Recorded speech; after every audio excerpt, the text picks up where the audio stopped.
Welcome back to another technical deep dive here in the debug zone.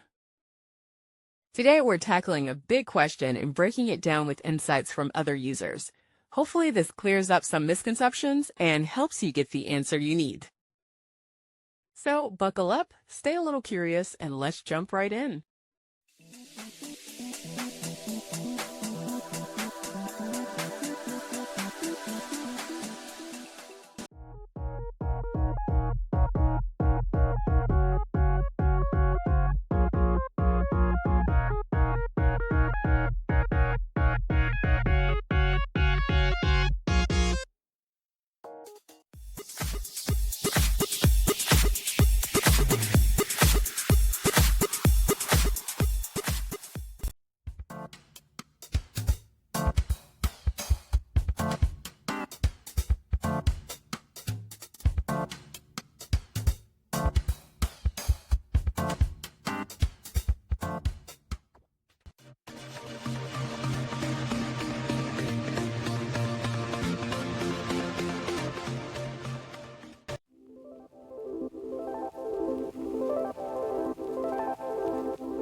And that's a wrap.